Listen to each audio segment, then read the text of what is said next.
Hi, Gemini.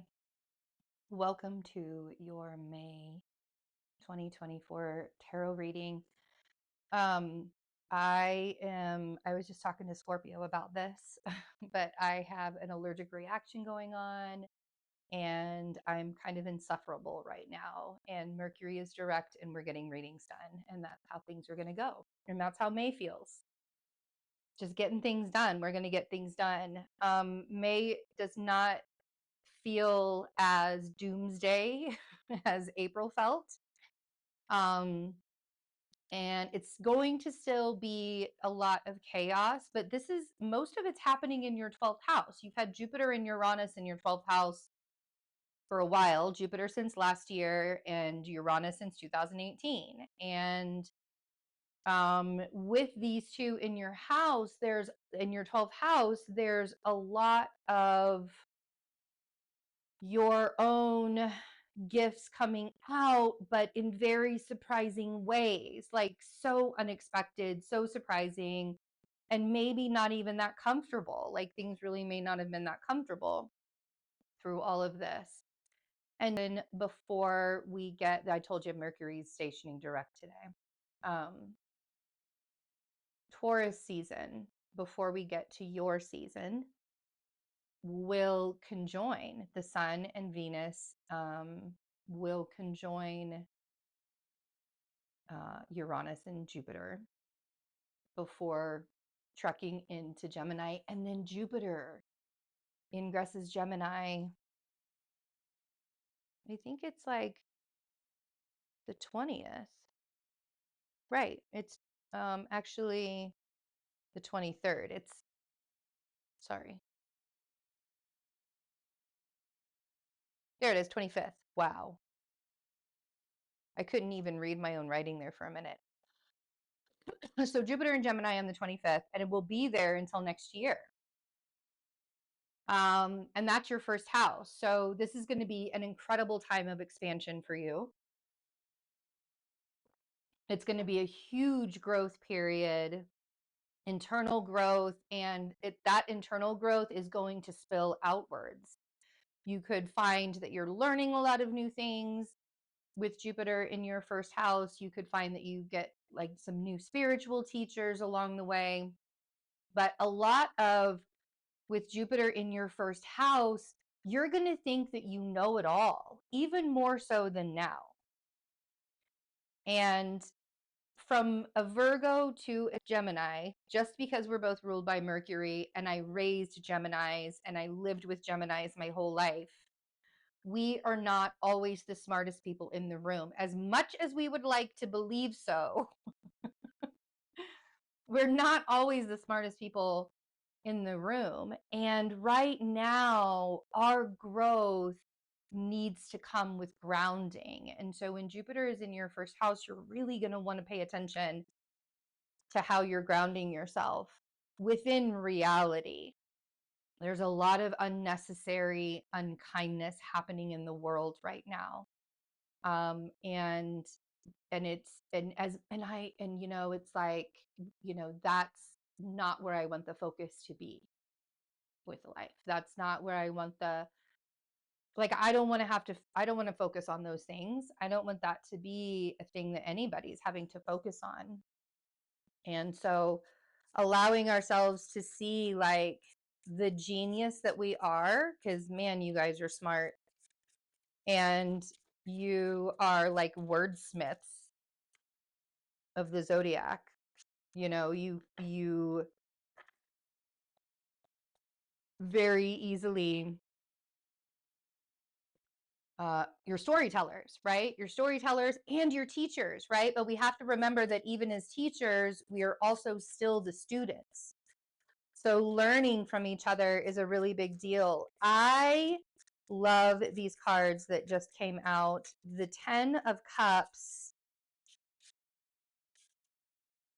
You're going to be like, what? You love the next card? I do. I love this next card, especially for you.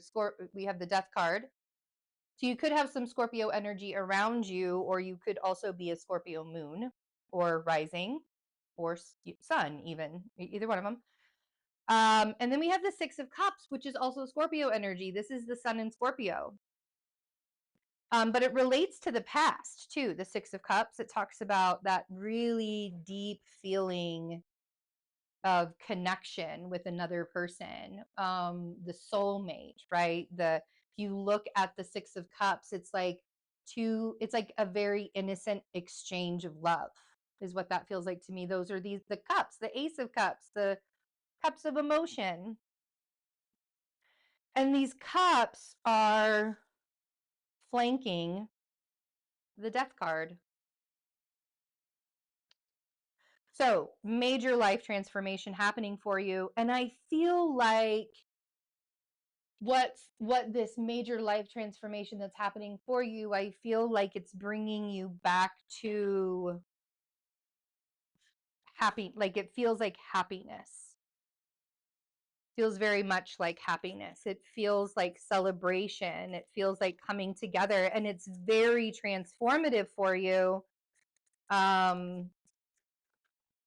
You know, and feels like a level up. It definitely feels very much like a level up, and it's very transformative for you. And I think that you are even a little bit pleasantly surprised at the shift of energy that happens. So we have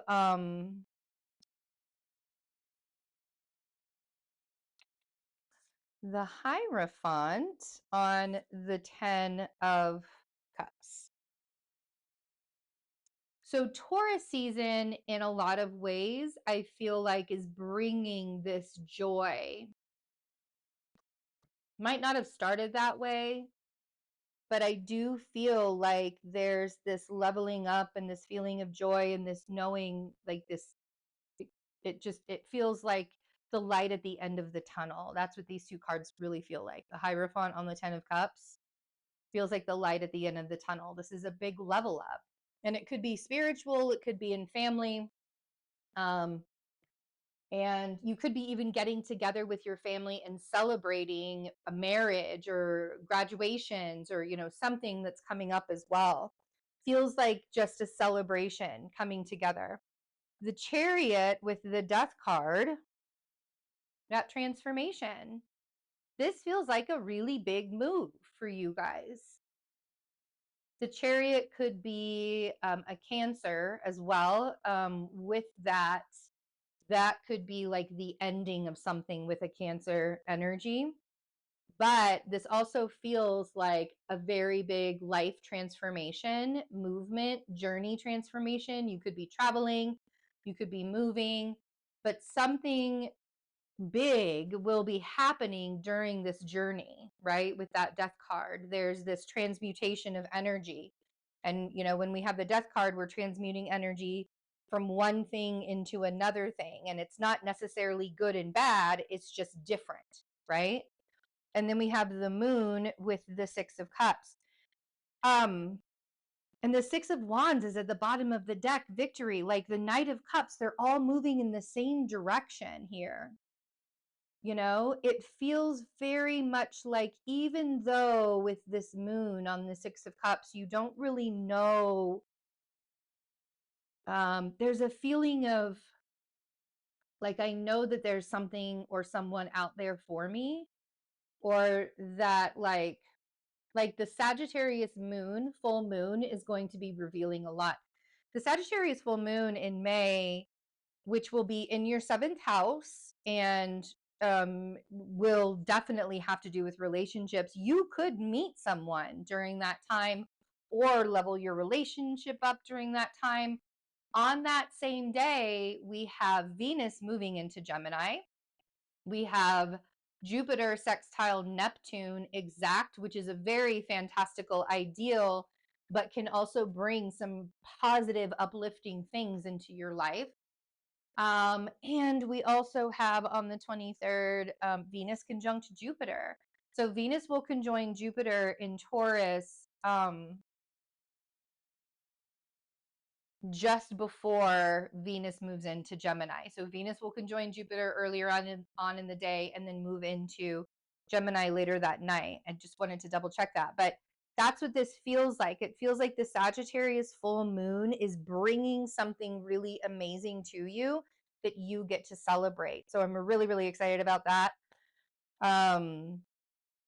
Yeah, this is an excellent, awesome reading, Gemini. I'm really excited for you guys, and I think that there's some just stuff that's coming in that feels right. It feels good for May. It's going to still be very chaotic in May. It's not going to feel as sad, but it's definitely going to be like really fast-paced moving energy. And so for mutable signs, we need to make sure that we're getting grounded and we're paying attention to what we're doing and all of that stuff. So I am doing and integrating your body and, you know, working on healing the traumas in your body and all of that stuff. I'm doing a whole class. Like it's probably going to be all the way through May. Um, and I'll be doing that starting this coming weekend. So I'm really excited about that. And I think it's really going to help us get out of our heads and into our bodies and kind of have more of a grounded approach to life and a grounded approach to things. So I hope you guys join me for that on Patreon. It's on the universe tier. Would love to have you. And that's the best way that you can support me right now. And my journey to New York is becoming a Patreon member. That would be really helpful. But I love you guys, and I hope you have a wonderful May. Take really good care of yourselves. I'll see you soon. Bye.